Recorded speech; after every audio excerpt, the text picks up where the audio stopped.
Graça e paz, meus irmãos, amados, queridos. Vamos continuar a nossa leitura da Confissão de Fé, né? Fizemos a parte 3, agora estamos indo para a parte 4. Não sei se já será a parte final, mas vamos aqui meditando na Confissão de Fé, que é um resumo das crenças, né, da igreja e também um resumo de princípios bíblicos para a nossa vida. Tá? Paramos aqui no ponto 3, a adoração a Deus.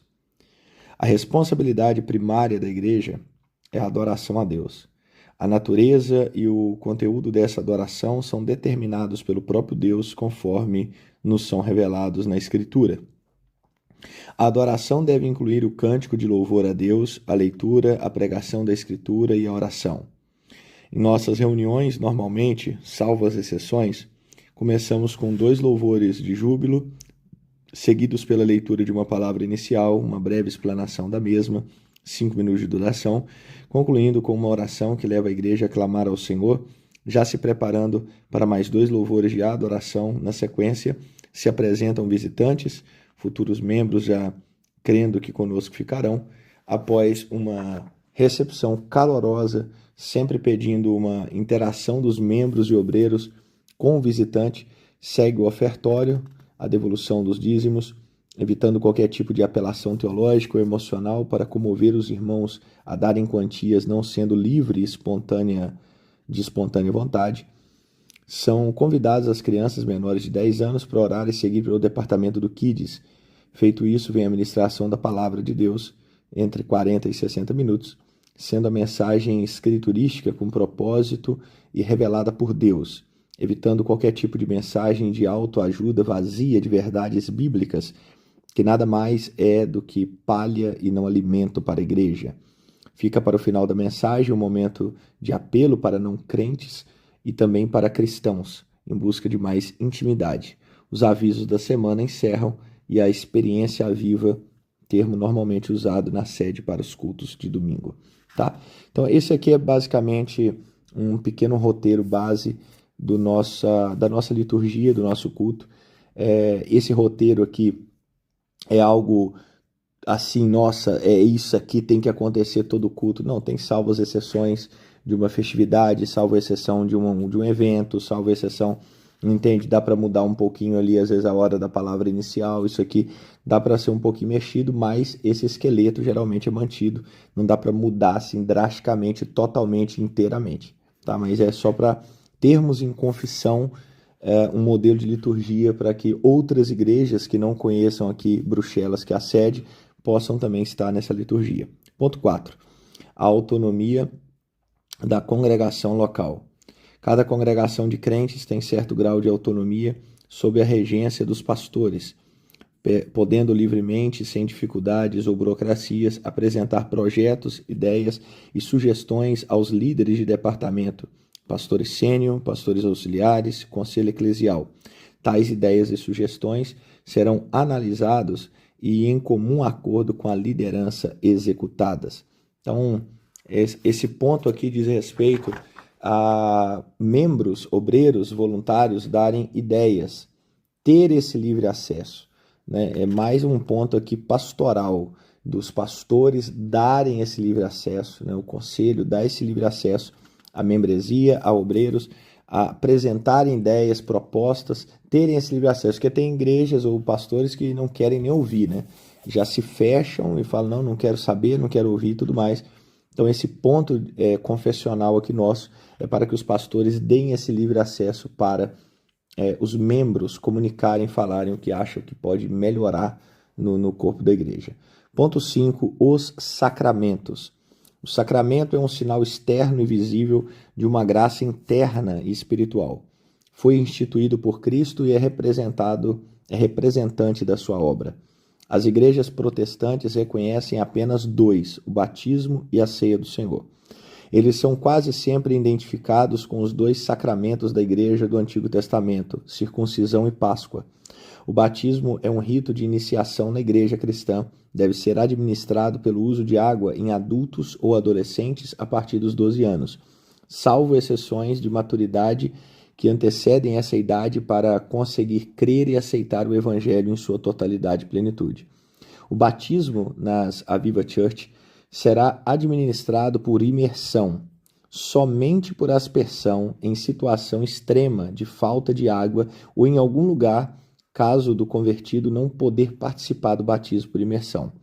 Em hipótese alguma, batizamos crianças ou recém-nascidos. Antes, apresentamos ao Senhor, como foi com Cristo, nosso Senhor. Então, vamos comentar esse ponto aqui. O batismo aqui da Viva Church é para quem tem condição de crer. Nós colocamos aqui uma idade mínima, né, de 12 anos, mas pode ser que haja exceções, ok? Então, pode ser que haja exceções. Pode ser que, às vezes, tenha um adolescente de 11 anos ou 10 que tem está além do seu tempo, ele tem uma capacidade diferenciada e tudo mais, então pode haver alguma exceção.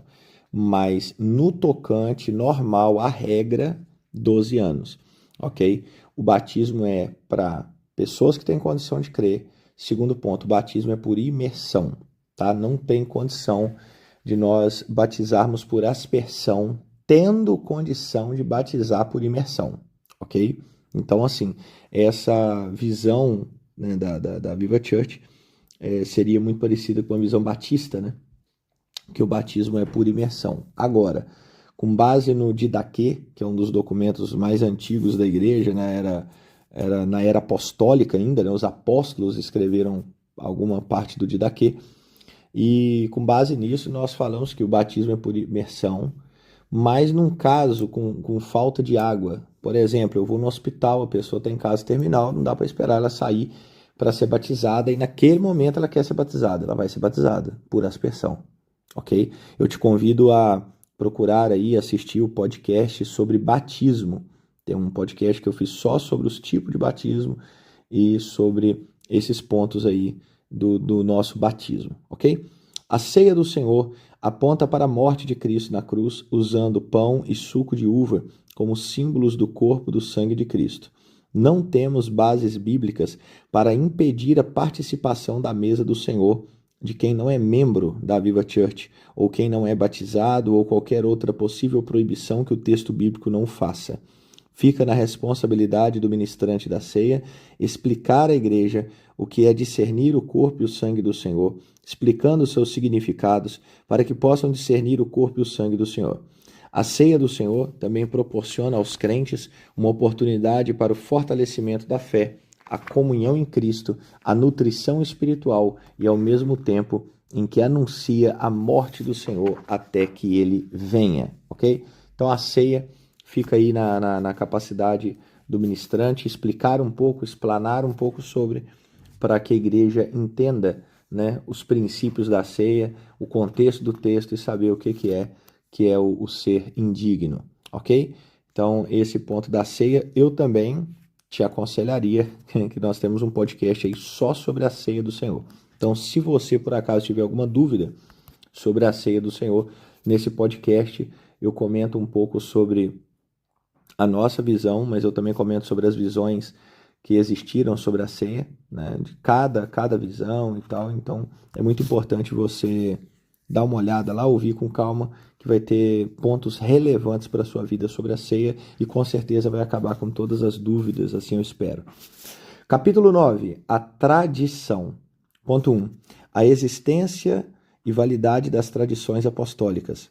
Toda igreja cristã vive de acordo com a regra de fé herdada da era apostólica. As Sagradas Escrituras são a única forma autêntica e normativa dessa regra, pela qual todas as demais crenças e práticas devem ser medidas. É indubitável que as igrejas apostólicas tinham costumes que não estão registrados na Escritura, nem são ordenados por ela. Todavia, essas tradições não são obrigatórias às gerações posteriores de cristãos. De modo semelhante, embora seja possível que algum dia se redescubram escritos apostólicos perdidos, eles não serão considerados como sagradas escrituras, porque não foram transmitidos desde os tempos apostólicos como parte de uma regra normativa. O que isso quer dizer, irmãos? São dois pontos. Primeiro ponto, não tem como falar que os apóstolos faziam algo, né? A igreja primitiva acreditava nisso. Mas cadê na Bíblia? Não, não tem na Bíblia. Então não é. Entende? Ah, os apóstolos com certeza deviam fazer isso. Não, mas fala na Bíblia? Não. Então não faziam. Então, esse é o primeiro ponto. Nada pode ser colocado como os apóstolos faziam, a igreja fazia, sendo que não está expresso nas Escrituras. E segundo ponto, vamos supor que daqui a alguns anos a gente ache um documento histórico sobre algum dos apóstolos e tudo mais. Ah, vai ser inserido na Bíblia Sagrada? Não. Por quê? Porque foi um documento que não foi divulgado como regra normativa, como carta doutrinária, como ensino para a igreja, não rodou na igreja primitiva, não teve copistas para escrever sobre aquilo, dado a relevância desse documento. Então, lembrando que tem cartas, por exemplo, Paulo cita uma carta que ele escreveu para Laodiceia, para a igreja de Laodiceia. Cadê essa carta? Não se sabe. Mas se ela não apareceu, não está, não rodou e não está no cânon, como aconteceu com a carta de Éfeso, de Filipenses, os Colossenses e tal, é porque essa carta não era inspirada, não era doutrinária. Talvez ele escreveu uma carta para aquela igreja de coisas pessoais e não se tornou, então, inspirada por Deus. Ponto 2. A autoridade dos credos e das confissões. No curso da sua história, a igreja tem adotado credos e confissões de fé com a finalidade de esclarecer o ensinamento da Escritura. Esses documentos e outras decisões semelhantes de vários organismos eclesiásticos desfrutam da autoridade possuída por aqueles que os adotaram e devem ser assim considerados e respeitados pelas gerações posteriores. No entanto, eles não são infalíveis e onde for possível provar que estão em desacordo com o ensinamento da Escritura, ou que seu ensinamento pode ser mais claramente expresso de maneira diferente, a igreja tem a liberdade de alterá-los de modo adequado. Essa confissão, mesmo não tem valor doutrinário, pois somente a Bíblia Sagrada é inerrante e é a palavra de Deus. A função dessa confissão, como qualquer outra, é elucidar temas teológicos e ajudar na compreensão de alguns pontos das Escrituras. Então, abri um parêntese nesse ponto. Essa confissão de fé da Viva Church, que nós estamos lendo aqui, estamos na parte 4, talvez a parte final, não é para fazer isso aqui uma doutrina para a igreja. Doutrina é Bíblia Sagrada, ok? A intenção dessa confissão é comentar pontos das Escrituras para que, de uma forma mais simples, a igreja entenda os pontos teológicos da Viva Church, ok? Mas doutrinário é a Bíblia Sagrada. E as confissões, pastor? Tem a confissão da Escócia, tem a confissão de Heidelberg, tem a confissão de Westminster, enfim, tem as confissões batistas, tem várias confissões boas na história.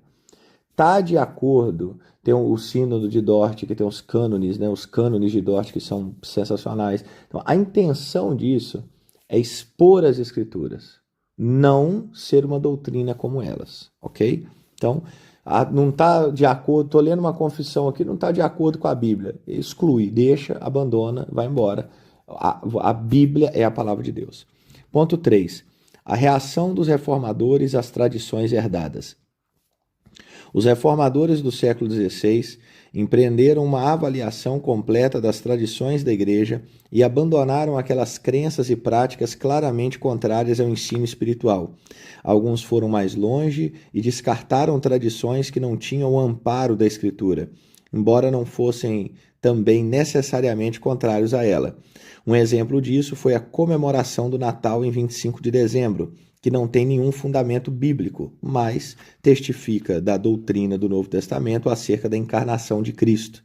Tradições desse tipo podem ser preservadas, modificadas ou descartadas a critério da igreja local, desde que por isso não fique comprometida nenhuma doutrina bíblica e nem se submetem a festas e doutrinas claramente pagãs. Então, sobre o comemorar o Natal, né, irmãos? Isso aí todo Natal tem essa polêmica, né? Mas é uma festa pagã, isso aí é de Deus e não é e tal. Bom, eu vou dizer o Natal que eu comemoro. O Natal que eu comemoro não é sobre Papai Noel e árvores. O Natal que eu comemoro é o nascimento de Cristo, ok? Então, o que eu comemoro no Natal? Eu comemoro que Cristo nasceu. Comemoro que Cristo nasceu. Do mesmo jeito que nós lembramos e trazemos à memória a morte dele, às vezes uma vez por mês, às vezes duas, às vezes cinco, cada igreja tem um costume diferente na ceia. Então, do mesmo jeito que a gente comemora a ceia, que é trazer à memória a morte de Cristo numa data que não foi a data que ele morreu, a data que foi escolhida aí há tempos, em dezembro, do nascimento é o 25 de dezembro. Então, nessa data, eu comemoro o nascimento de Cristo, ok? Então, só esse comentário aí adendo no Natal. Ah, pastor, mas é pecado, não sei o quê. Irmãos, o ponto você é cristão, certo? O que você quer comemorar? O que você quer comemorar? Eu quero comemorar o nascimento de Cristo. Então, se é esse o seu Natal, só vamos. Ponto 4. Modelos de culto e tradições em diferentes culturas. Cada igreja desenvolveu padrões de culto e de governo que, ao longo do tempo, se converteram em tradições ou liturgias locais, como a nossa descrita no capítulo 8.3, adoração, que eu já citei. Até onde essas práticas não forem contrárias ao ensinamento da Escritura e continuarem a cumprir a tarefa para a qual foram inicialmente imaginadas, não há razão para não serem preservadas. De modo particular, as igrejas que surgiram da atividade missionária estrangeira podem ter herdado dos missionários práticas não facilmente adotadas pelos nativos. Igrejas assim têm a responsabilidade de examinar o fundamento bíblico dos costumes transplantados e devem ser motivados a modificá-los, se esta mudança puder tornar o testemunho do evangelho mais eficaz nas circunstâncias delas. Apesar disso, nenhuma igreja deveria abolir, modificar ou adotar nenhuma tradição ou prática sem considerar o efeito que tal mudança pode ter no testemunho da comunidade cristã como um todo. Ou seja, o que isso quer dizer? Nós temos que fazer atenção nos lugares que nós estamos, sabe? No país que estamos, talvez a liturgia melhor colocada e expressada, sabe, de uma maneira diferente, num culto menor, num culto maior. Isso não pode ferir as escrituras e também não pode ser tido como uma doutrina, ok? Ponto 5. A preservação apropriada de certas tradições. Algumas tradições tornaram-se tão profundamente arraigadas e universais no mundo cristão que alterá-las poderia não alcançar nada e levar a divisões desnecessárias no seio da igreja. Um exemplo disso é o costume de adorar a Deus no domingo, que, embora claramente praticado na igreja primitiva, segue aqui as bases bíblicas. Anote aí. Atos, capítulo 20, versículo 7. Coríntios, 1 Coríntios, primeira carta de Paulo aos Coríntios, capítulo 16, versículo 2. João, capítulo 20, versículo 19. Apocalipse, capítulo 1, versículo 10. Mateus, capítulo 28, versículo 1. Marcos, capítulo 16, versículo 9. Por que eu estou citando essa base bíblica aqui para você? Porque nós temos igrejas que, em algum momento ali, ele se achou judeu e guarda o sábado. Então, aqui estão bases bíblicas que o culto era praticado ao domingo da igreja primitiva, ok? Para ninguém te julgar por causa dos sábados, como disse Paulo. Não é especificamente ordenado ao Novo Testamento como doutrina para a igreja. Há circunstância em que sociedades cristãs particulares, por exemplo, em certos países muçulmanos, acham mais conveniente cultuar em outro dia da semana, mas nenhuma igreja deve assumir para si a responsabilidade de abandonar o culto aos domingos só porque não é requerido especificamente pela Escritura. Nesses casos, a unidade visível do mundo cristão deve ser mantida, se com isso não se comprometer nenhum princípio teológico. Então, em outras palavras, talvez nós vamos abrir uma igreja num país e nesse país não tem horário para abrir o culto no domingo, mas tem uma sala que a gente consegue abrir no sábado. É problema isso? Não, não é problema, pode abrir no sábado e tudo mais. Então, agora, Se eu tenho possibilidade, a Bíblia não fala, olha, tem que cultuar no domingo, vocês têm que cultuar no domingo. A Bíblia não fala isso, mas é desnecessário mudar esse dia agora, né? Vai causar um problema desnecessário colocar, não, vamos mudar, não vai ser no domingo. Então, esse ponto fala sobre isso, mudanças desnecessárias de tradições. Capítulo 10, missão e evangelismo. Ponto 1. Nosso chamado para sermos testemunhas de Deus com palavras e obras. Nossa missão no mundo decorre da nossa paixão pela glória de Deus. Desejo por um avivamento real que possa impactar vidas e gerações diferentes de nossa certeza da vida do reino a cada oração e encontro. A igreja, como comunidade de Cristo, é o instrumento de Deus para o evangelismo, que é a pregação e partilhar do Evangelho de Jesus Cristo, por meio de palavras e obras, segundo o qual Cristo morreu pelos nossos pecados e foi ressuscitado dos mortos, conforme as Escrituras, e que Ele, como o Senhor que reina, nos oferece agora perdão pelos pecados, vida eterna e os dons do Espírito para todo aquele que se arrepende e crê.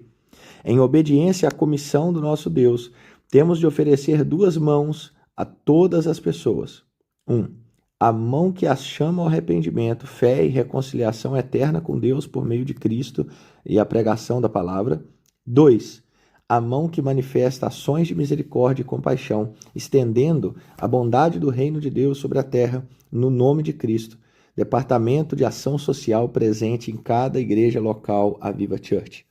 Esse é o exemplo que o próprio Cristo nos deu e que anuncia que nós conformamos a imagem de Cristo e recebemos o Espírito Santo como primícia do Senhor da nova criação.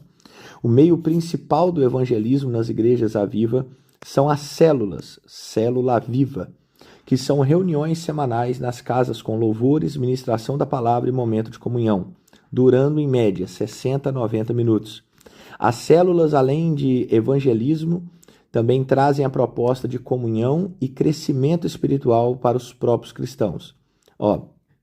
Então, o propósito da nossa célula, também tem podcasts aí sobre célula, mas são 3. A comunhão entre os irmãos, certo? O ensino da palavra para os cristãos, ou seja, o crescimento para o próprio cristão, e o evangelismo, que é alcançar aquele que não é cristão. Isso é uma das estratégias de evangelismo, mas a ação social é aqueles 2 pontos. Uma mão a gente prega, outra mão a gente ajuda a pessoa com comida, se ela tiver com fome, etc. Em qualquer necessidade. Isso é ser igreja. Outra estratégia é o lar avivado, que é uma célula mais rápida, 40 a 50 minutos de duração no máximo, e com um limite de 6 semanas de duração, sendo que a 7ª semana a família é convidada a ir na igreja receber o certificado de lar avivado. Essa estratégia normalmente é usada para lares de famílias não cristãs que não aceitariam inicialmente uma célula fixa. Então vou comentar.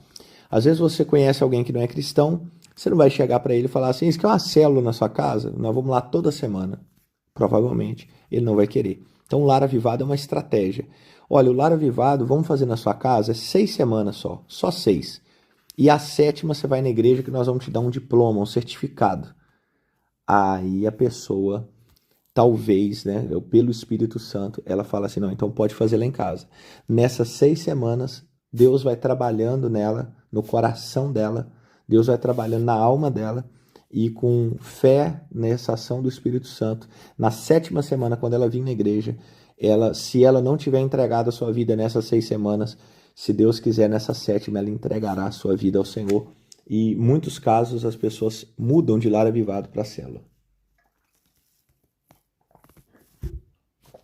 Muito bem. 2.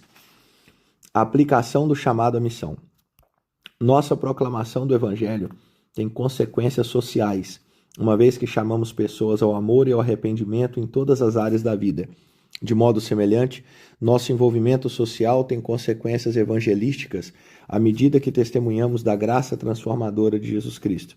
Se ignoramos o mundo, traímos a grande comissão pela qual Deus nos envia para servir ao mundo.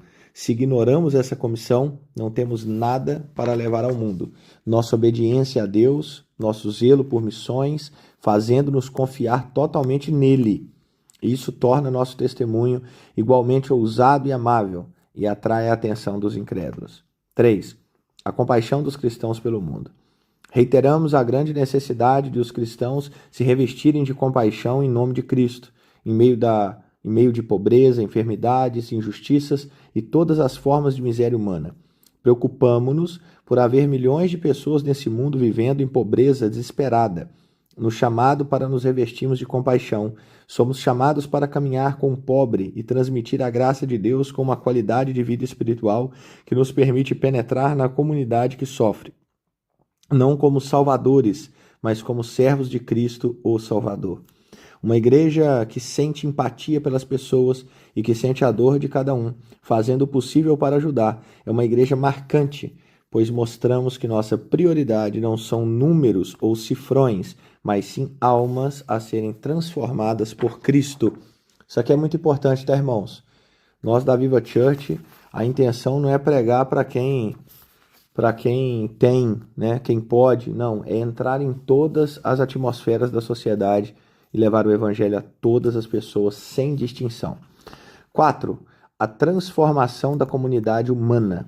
Entendemos que a transformação da comunidade humana seja a reversão completa na totalidade da vida e da terra dos efeitos do pecado que alienaram homens e mulheres de Deus de si mesmos, dos outros, do ambiente, da restauração da ordem de Deus na criação. A intenção de Deus é que todos os seus filhos sejam plenos portadores da sua imagem. Tal tarefa começa nessa vida, mas só será completada quando Cristo retornar em glória no fim dos tempos. Ela visa a transformar a cultura do pecado e a sociedade na qual vivemos e a construir uma nova cultura, uma nova sociedade em conformidade com a natureza do reino de Deus que foi inaugurada por Cristo quando morreu e ressuscitou. Capítulo 11. Lei e ética. Ponto 1. A lei natural. A lei de Deus é a expressão do seu amor e revela as suas exigências de justiça para a raça humana. Foi escrita no coração dos seres humanos na criação e, apesar da queda no pecado, os seres humanos, mediante a própria consciência, ainda têm certo conhecimento de suas exigências. No Éden, Deus também revelou sua vontade aos seres humanos de modo verbal, na ordem para que não comessem da árvore do conhecimento do bem e do mal. Essa lei natural, irmãos, é que Deus coloca no coração de cada homem, de cada pessoa, entende? Isso daí a pessoa nasce com isso, com esse senso, com aquilo que nós chamamos de consciência. Ela sente que está fazendo alguma coisa errada. Às vezes não tem numa sociedade, numa tribo, uma lei, uma Bíblia, mas essa tribo ela tem princípios que é aqueles que nós temos, porque é a lei natural que Deus escreveu no coração dos homens. Essa lei não serve para salvar, ela só serve para condenar, ok?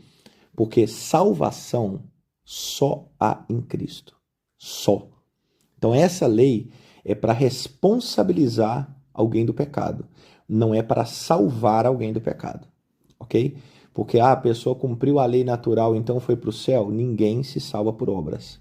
A salvação é por Cristo. Ok? Ponto 2. A lei de Moisés. A lei mosaica continha elementos cerimoniais que prefiguram a pessoa e a obra de Cristo e a vida da sua igreja, os quais estão agora plenamente cumpridos. A lei também continha elementos jurídicos que moldavam a vida civil de Israel e fornecia princípios de justiça que devem ser refletidos na vida e nas leis das nações. Os elementos morais da lei continuam a fornecer o modelo de uma vida piedosa. A lei de Deus mostra aos pecadores o seu pecado e aponta-lhes para Cristo como único Salvador. A lei, além disso, provê uma medida de restrição da expressão do pecado na sociedade. Serve também de guia para a vida dos cristãos ao serem renovados à imagem de Cristo, revelando tanto o pecado que se deve odiar, como a retidão que se deve buscar com fervor. Ponto 3. Cristo como cumprimento da lei. Cristo cumpriu as exigências da lei, fazendo-se maldição em favor do seu povo escolhido. Aqueles que foram trazidos à fé em Cristo expressam seu amor pelo Senhor na obediência aos seus mandamentos segundo a capacitação do Espírito Santo. 4. Ética matrimonial e sexual. O casamento como monogamia heterossexual foi instituído por Deus com o marido e a mulher, deixando suas próprias famílias e unindo-se um ao outro num relacionamento por toda a vida. Os desejos sexuais devem ser satisfeitos dentro dessa união, e os filhos nascidos nela devem ser cuidados e nutridos no conhecimento e na prática cristãs. Em razão da pecaminosidade humana, ocorrem desvios desse padrão. A Bíblia desautoriza os relacionamentos sexuais fora dos laços do casamento, bem como as uniões do mesmo sexo. A dissolução do casamento pelo divórcio é permitida em caso de adultério ou se os incrédulos abandonaram irreversivelmente seus cônjuges cristãos. Porém, o repúdio é uma união em sequência, é reprovada pelas escrituras sagradas. O repúdio também é reprovado. O homem é descrito na escritura como cabeça da mulher, assim como Cristo é o cabeça do homem, Deus o cabeça de Cristo.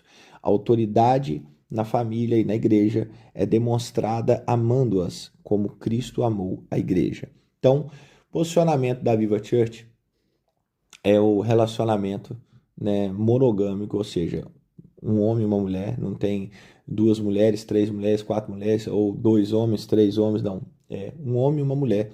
Esse é o padrão que a Bíblia nos coloca sobre uniões homossexuais, que é um assunto assim muito debatido nos últimos anos e uma polêmica muito grande. A posição da igreja é a não discriminação do ser humano.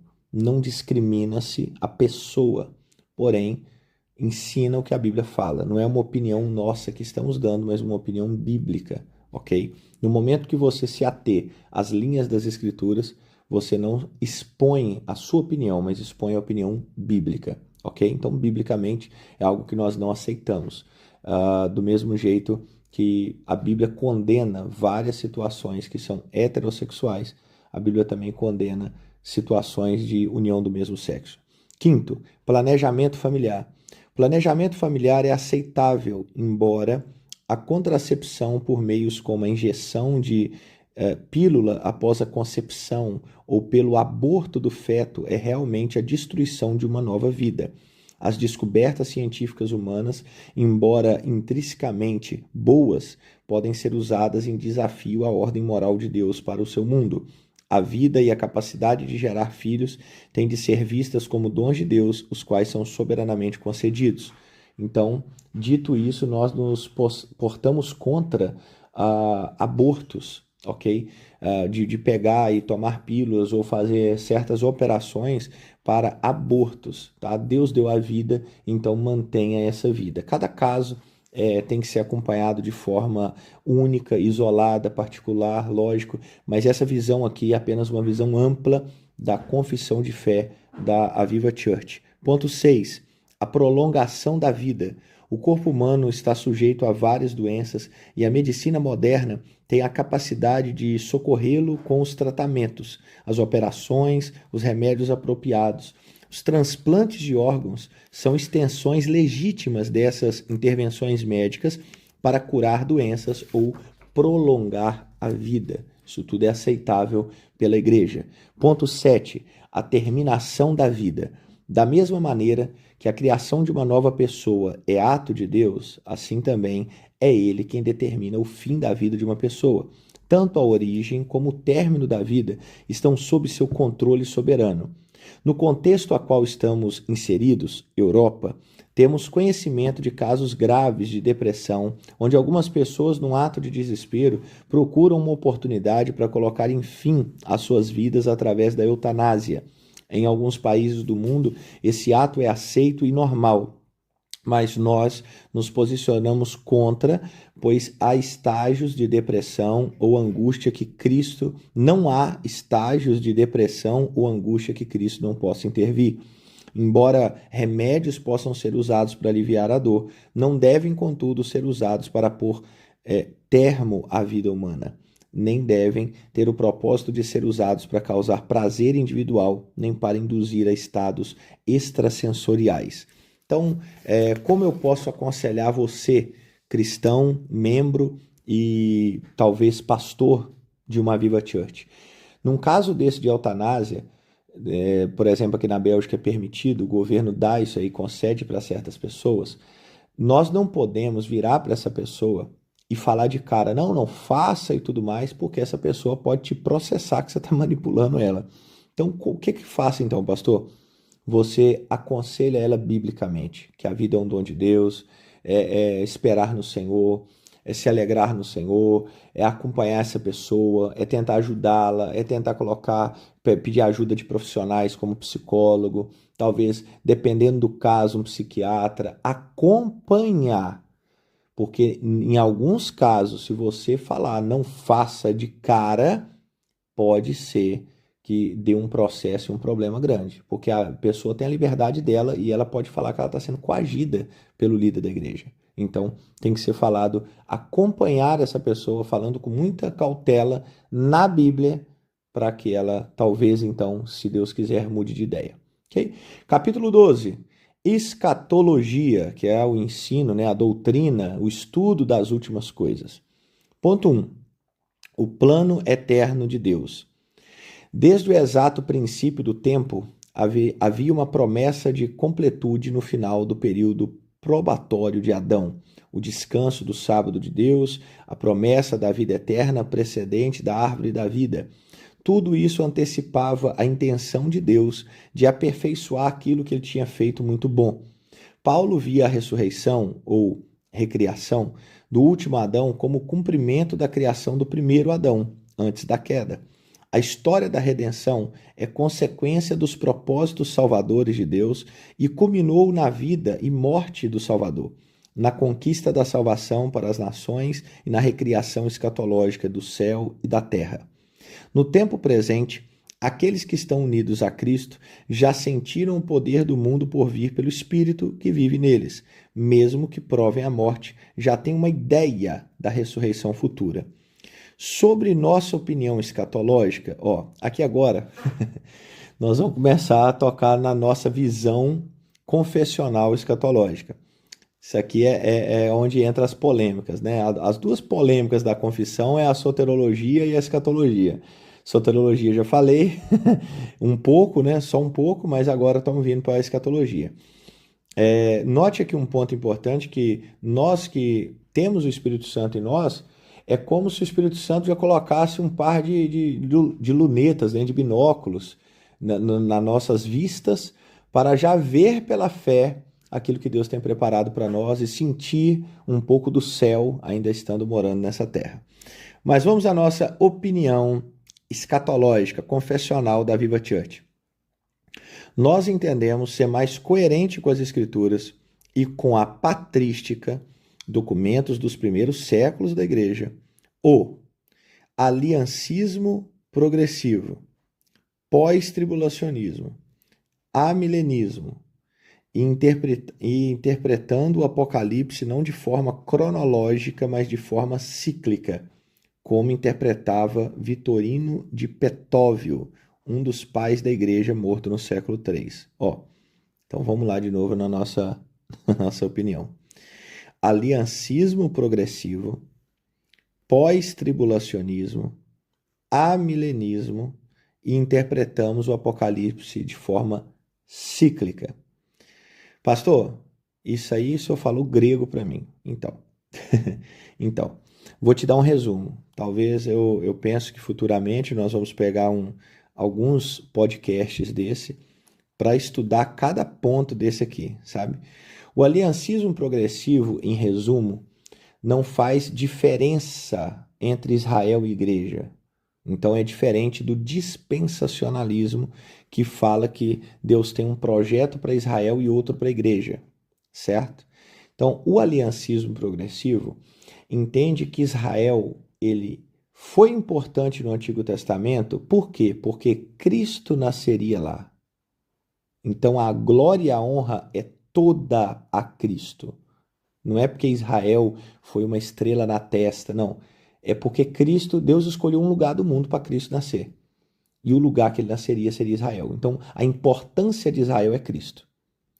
Quando agora Cristo vem e se manifesta, Note que Paulo fala que a parede, a barreira entre os dois povos é quebrada. Que dois povos, pastor? Israel e os gentios. Gentios é o resto do mundo. Então, essa parede é quebrada e agora o evangelho é pregado a toda criatura. Então, hoje, Israel, ele vai ser salvo só quem crê em Cristo. Notou que a importância não é Israel, é Cristo? O cara é judeu, mas se ele não crer em Cristo, ele vai para o inferno. Esse é o ponto. Porque agora o resumo da obra salvadora é Cristo.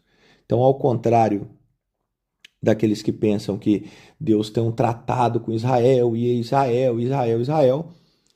se não confessar o Messias e não crer em Cristo, ela não se salvará. Porque agora a revelação foi dada que é Cristo, ok? Pós-tribulacionismo, nós entendemos pela Bíblia que a igreja passará pela grande tribulação, ok? Diferente daqueles que acreditam que antes da grande tribulação haverá um arrebatamento, né? E a igreja então não passa pela grande tribulação. É um assunto grande, vasto, como eu disse, eu acho que dá um podcast aqui para cada ponto, mas eu vou tentar resumir. Por que nós não acreditamos? Bom, primeiro argumento, não precisa nem ser bíblico, né? O primeiro argumento é que o inimigo que se levantará nesse período tribulacional é o anticristo. Não é o anti-judeu, não é o antissemita, é anticristo. Quem é de Cristo, tirando a igreja? Ninguém. Então, um anticristo que vai perseguir quem é de Cristo, se não tem ninguém de Cristo aqui na Terra, já começa a não fazer sentido. Segundo ponto. Pastor, mas é o povo que voltou para Jesus, né, que vai passar isso daí, o anticristo vai perseguir esse povo que voltou. Bom, na grande tribulação, a Bíblia fala que João tem uma visão dos mártires que chegaram lá no céu da grande tribulação. E ele fala que são povos, tribos, línguas e nações que são impossíveis de contar. Peraí, nesse período, o dispensacionalista fala que é 7 anos. Nesse período de 7 anos, então, teve um avivamento muito maior do que com a igreja aqui, ué. Porque se nesse período de 7 anos converteu tanta gente, mas tanta gente, que João está falando assim, não dá para contar. Ou seja, imagina os vivos que ficou. Então, não faz lógica esse período de avivamento ser tão grande num período que, segundo o dispensacionalista, o Espírito Santo nem está aqui, que é outro problema. Como é que o Espírito Santo não está aqui e está salvando esse tanto de gente? Esse pessoal se salvou por causa deles? Outro ponto a se falar. Toda a salvação é pela graça em Cristo Jesus. Vai me dizer que sem o Espírito Santo, esse alguém na grande tribulação está sendo salvo por quê? Porque ele morreu, ele entregou sua vida? Ele creu? Ah, eu criei, eu mereci. Então, o crente, hoje, ele precisa da ação do Espírito Santo. E ele é salvo pela graça. Aí, naquele dia da tribulação, o cara vai ter que fazer alguma coisa para ser salvo, porque o Espírito Santo não vai estar aqui para convencê-lo, ele vai ter que se convencer. Então, são argumentos que vão corroborando, sabe? Isso, assim, eu nem estou citando bases bíblicas, né? O dia que nós fazemos um estudo só sobre isso, nós citamos mais bases bíblicas. O amilenismo, que acredita que nós já estamos vivendo o reino de Cristo. Eu acredito que no próximo ponto aqui eu vou comentar um pouco sobre eles. Mas o amilenismo, nós acreditamos que já estamos vivendo o reino de Cristo. Porque o próprio Cristo disse, né? Meu reino não é comida, não é bebida, não é visível, não é dessa terra, é de outro lugar. Então, o reino dele não é literal, o reino dele é espiritual. Por isso que nós já estamos vivendo. O reino físico é em outro lugar. É no céu, com trono e tudo mais. Vamos lá. Para discorrer cada ponto desse, levaria a longos debates, e não é essa a nossa intenção, nosso resumo de toda a escatologia, apesar de várias interpretações, embora tenhamos a nossa, viva hoje como se Cristo voltasse hoje. Isso aqui é o resumo da escatologia, ok? Viva hoje como se Cristo voltasse hoje. Mas a fim de dar base para nossas opiniões, esses posicionamentos foram tomados a partir da história da igreja, em primeiro lugar, durante 18, quase 19 séculos, a igreja num todo, incluindo os discípulos diretos dos apóstolos, que são os pais da igreja patrística, e documentos como o Didaquê, que é do ano 70 a 90 depois de Cristo. Justino, 100 a 165 depois de Cristo. Irineu de Lyon, ele viveu no ano 130 a 220 depois de Cristo. Hipólito de Roma, 170 a 235 depois de Cristo. Efrem, o sírio, 306 a 373 depois de Cristo. Nenhum desses, repito, nenhum desses acreditavam que Jesus voltava antes da grande tribulação. Ninguém, até o século XVIII, pregou uma doutrina de 2 ou 3 voltas de Cristo em fases ou etapas ou volta secreta. Não pregaram porque não há base bíblica para embasar tal discurso. Outro ponto que nos dá firmeza nessa posição é que Cristo fala de uma volta, uma ressurreição de mortos para a salvação e uma para a condenação. João, capítulo 5, versículo 28 e 29. Daniel, capítulo 12, versículo 2. Nós vemos que quando encontramos Cristo nas nuvens, também há uma ressurreição. 1 Tessalonicenses, capítulo 4, 16 e 17. 1 Coríntios, capítulo 15, versículo 52. Se posso repetir o texto de João 5 acima, entendemos que a ressurreição dos ímpios para o julgamento será no juízo final. Porém, também temos uma ressurreição de mortos no fim do milênio. Apocalipse, capítulo 20, versículo 4 e 5. Essa a Bíblia diz que é a primeira ressurreição. Ora, se a primeira ressurreição é no fim do milênio, então já sabemos que a ressurreição de 1 Tessalonicenses, capítulo 4, 16 e 17, não é antes da grande tribulação. Em resumo, se nós dividirmos o que Cristo não divide, eu tenho um problema. Agora, se nós juntarmos tudo em uma volta, temos a seguinte sequência. No final da tribulação, Jesus volta nas nuvens. Lá a igreja se encontra com ele, porque ela é arrebatada. Cristo volta e todo olho verá, um evento único. O milênio, que é o reino espiritual de Cristo, termina um pouco antes, né, da grande tribulação, e o milênio termina antes ali da grande tribulação. A tribulação se encerra, então, com a volta de Cristo, e aí ele ressuscita justos.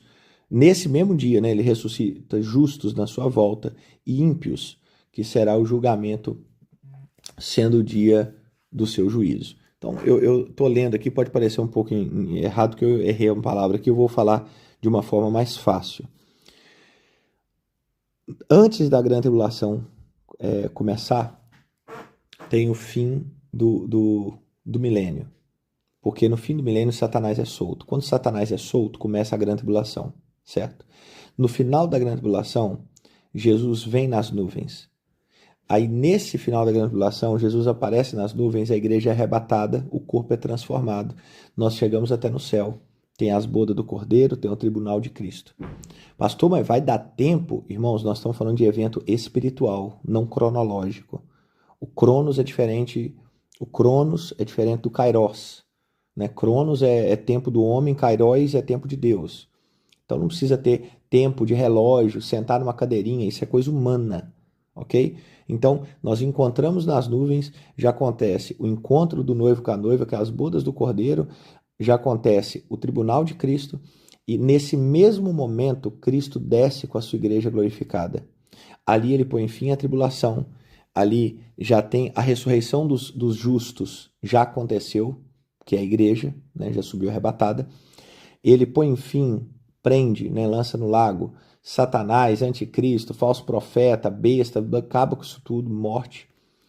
Ele, nesse mesmo dia, já tem os ímpios que foram ressuscitados para o juízo final, e ali já acontece o juízo do trono branco. Tudo num evento só. Agora, se eu separar o evento, é o que eu falei, eu tenho problemas aqui das ressurreições. Por quê? Tem uma ressurreição no arrebatamento, 1 Tessalonicenses 4. Aí, ou seja, peraí, então no arrebatamento e antes da tribulação tem uma ressurreição de mortos. Só que no final da grande tribulação tem outra ressurreição, já é 2. No final do milênio tem outra, 3.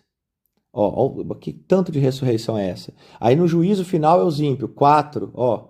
Então, se eu separar os eventos, eu tenho um monte de problema de ressurreição, ok? Vamos lá, ponto 2, o estado da morte. Imediatamente após a morte, as almas dos seres humanos voltam para Deus, ao passo que seus corpos são destruídos. Eclesiastes 12, 7. Eles não caem num estado de sono. As almas dos salvos entram no estado de perfeita santidade e alegria na presença de Deus e reinam com Cristo, enquanto esperam a ressurreição. Base bíblica para isso, 2 Coríntios 5, 8.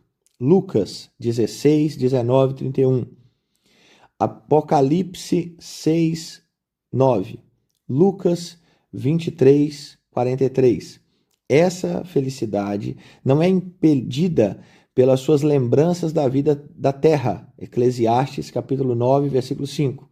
Uma vez que agora consideram todas as coisas à luz da perfeita vontade do plano de Deus, elas não têm nenhum poder para interceder pelos vivos, nem se tornarem mediadores entre eles e Deus. 1 Timóteo 2,5, né? Só Cristo é o mediador. As almas dos perdidos não são destruídas após a morte, mas entram no estado de sofrimento de trevas, lançado fora da presença de Deus, enquanto aguardam o dia do juízo. Após a morte, nem as almas dos salvos, nem as dos perdidos podem retornar à terra dos vivos. Todas as experiências atribuídas à ação de almas desencarnadas têm de ser imputadas ou à imaginação humana ou à ação de demônios. Isso é muito importante, viu? Muito importante. Porque eu vi uma alma, conversei com meu primo que morreu. Ou é imaginação ou é demônio. 3.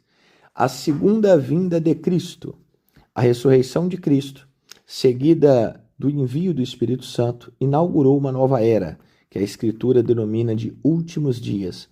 O cristão nesse tempo presente vive na realidade semi-escatológica da ira, da obra consumadora por Cristo e do ainda não, da consumação futura.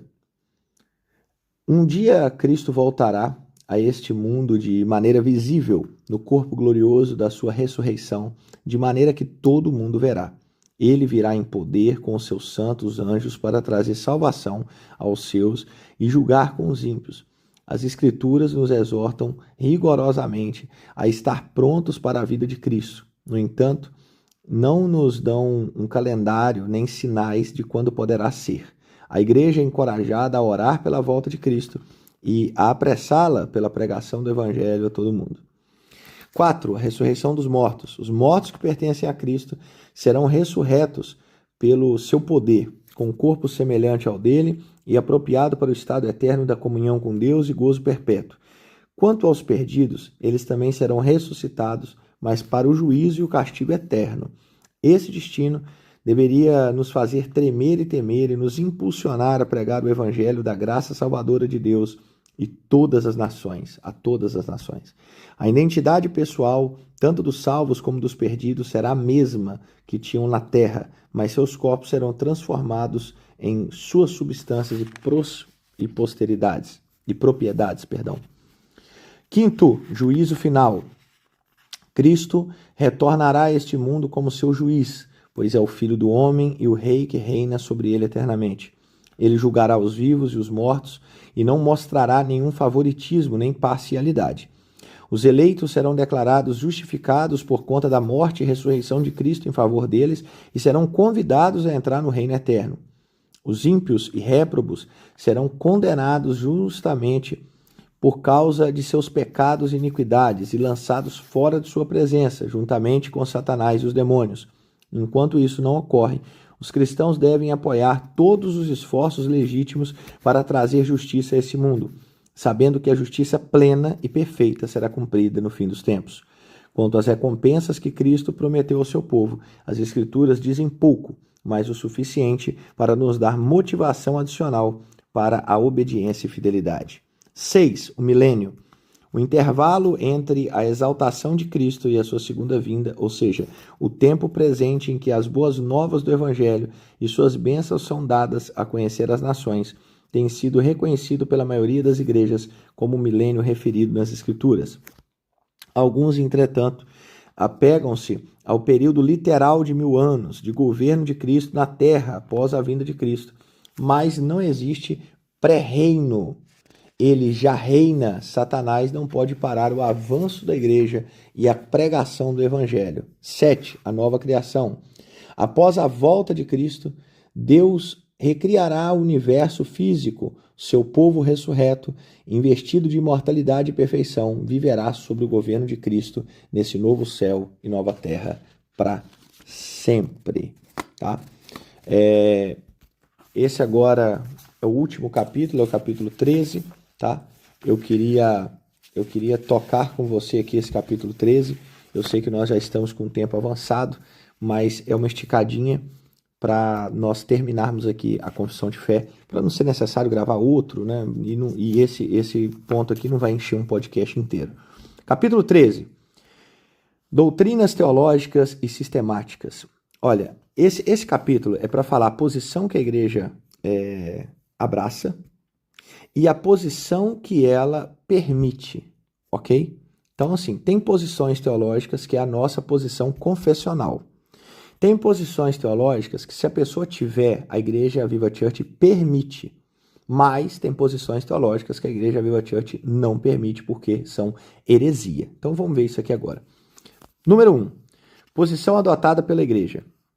A Viva Church segue por entendimento bíblico que as doutrinas em que a cosmovisão da Igreja está inserida e nos 5 pontos da doutrina calvinista, no aliancismo progressivo, no amilenismo e no pós-tribulacionista. Então, essa aqui é a visão confessional da igreja. Na soterologia, nós somos calvinistas, nós somos aliancismo, nós cremos no aliancismo progressista, ou progressismo, no amilenismo e no pós-tribulacionismo. A doutrina calvinista, que é a tulipe, são 5 pontos do calvinismo. Note isso daqui, porque às vezes alguém pode perguntar, mas vocês creem em toda a cosmovisão de Calvino? Não. Nós cremos na tulipe, que é os 5 pontos do calvinismo, ou as doutrinas da graça. Os 5 pontos são depravação total, eleição incondicional, expiação limitada, graça irresistível e perseverança dos santos. Isso também dá um podcast. Um dia eu vou preparar um estudo só sobre esses 5 pontos, ok? B. Aliancismo progressista. Base hermenêutica para as teologias bíblicas baseadas na construção da história relatada nos livros que compõem o cânone sagrado, entendendo sobre a interpretação das profecias, relação Israel-Igreja e escatologia. Ok? É uma visão ampla da Escritura, o aliancismo progressista. C. Amilenismo. A não existência do milênio literal, entendendo que o período escatológico, conhecido como milênio, inicia-se após a ascensão de Cristo nos céus. D. Pós-tribulacionismo. Doutrina que ensina que a igreja passará pela grande tribulação. Ok? Então, isso daqui é o ponto do que a igreja confessa, crê. Isso aqui é a crença da igreja. É o que a igreja crê. Agora, doutrina que a igreja Viva Church aceita. Se tiver pessoas que têm, ok, ainda dá para aceitar. A Viva Church entende que existem outras doutrinas que não ferem os valores bíblicos acerca da fé da igreja e de Deus. E seguindo essa linha, é aceitável aqueles que seguem uma linha de doutrina arminiana factus. O factus é muito diferente do arminianismo comum e muito diferente do arminianismo wesleyano. E nada tem a ver com pelagianismo e tudo mais. Então, se o cara for do factus, ainda dá. O pré-tribulacionismo. O cara entende que a igreja vai ser arrebatada antes da grande tribulação. Também não tem problema. Porque o ponto que relaciona-se é que Jesus voltará. Ok? O pré-milenismo histórico, que o milênio é literal, vai ter o milênio literal. Eu acredito. Tudo bem, lá a gente vê. O aliancismo clássico também dá para aceitar, porque o aliancismo clássico é um pouco diferente do progressista. Um dia eu vou explicar isso, mas dá para aceitar. O dispensacionalista progressivo, o dispensacionalista progressivo ainda dá também para mais ou menos ali, dá para comunicar, dá para aceitar, não tem problema, tá? Há espaço para o diálogo e comunhão. B. A Viva Church não apoia, nem ensina ou aceita doutrinas que ferem as bases bíblicas de nossa fé, ou tem por norma deturpar o que o Evangelho ensina. E são essas doutrinas. Vão agora ver o que a igreja, a Viva Church, não apoia e não professa. 1. Teologia da prosperidade. O entendimento que tudo que Deus é, aquele que te sirva e te faz prosperar de acordo com a vontade humana e dá ênfase na riqueza sem considerar os ensinos bíblicos sobre o assunto. Isso aqui não tem conversa. 2. Liberalismo teológico.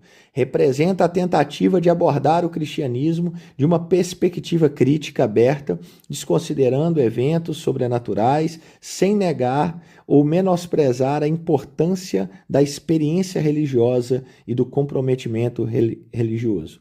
Se você pesquisar um pouco, o liberalismo é o que matou o evangelho na Europa. Então nós não aceitamos isso. Pós-milenismo. A volta de Cristo acontece após uma melhora da sociedade, contrariando os ensinos bíblicos.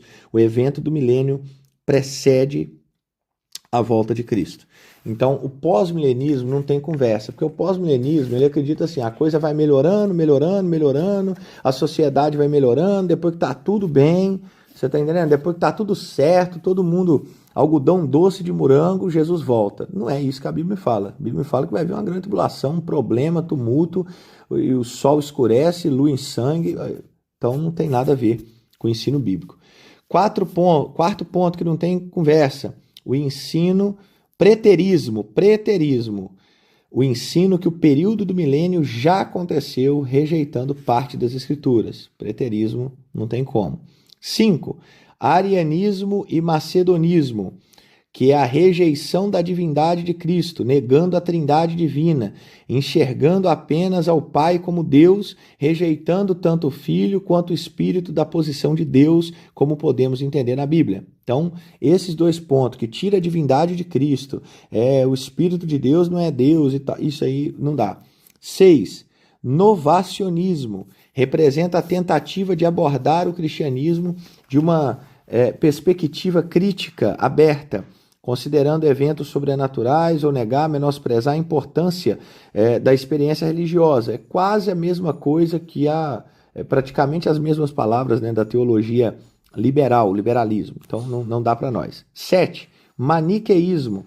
O maniqueísmo é uma filosofia religiosa que consiste numa concepção do mundo fundamentada em uma dualidade básica entre opostos inconciliáveis, luz e trevas, bem e mal, colocando em igualdade Satanás e Deus. Isso aqui, no meio de libertação, no meio de alguns lugares aí que pregam libertação, ministério de libertação, se você ir a fundo, é o puro maniqueísmo. É o puro maniqueísmo, porque coloca o diabo quase no mesmo lugar que Deus, quase no mesmo poder.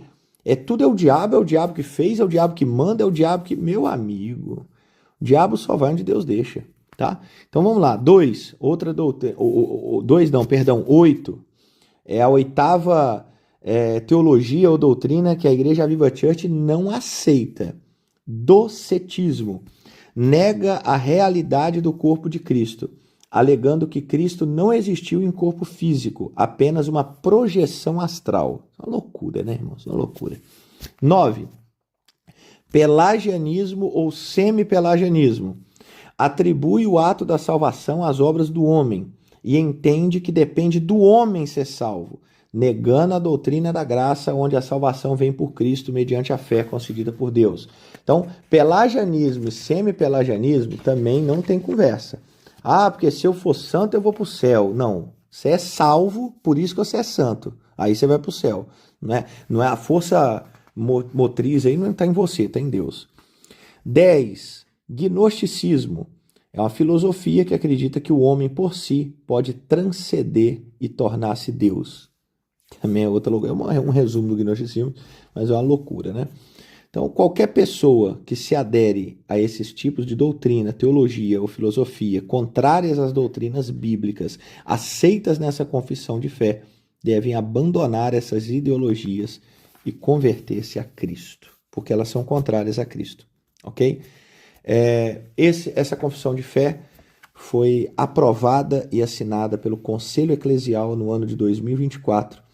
E essa confissão de fé ela é baseada na Declaração de Fé da Fraternidade Mundial de Maryland, nos Estados Unidos, do ano de 2011. Ok? Quero deixar aqui, encerrar esse momento. Tá? Não fique preocupado se você não conseguiu entender perfeitamente os termos escatológicos que eu citei aqui no final.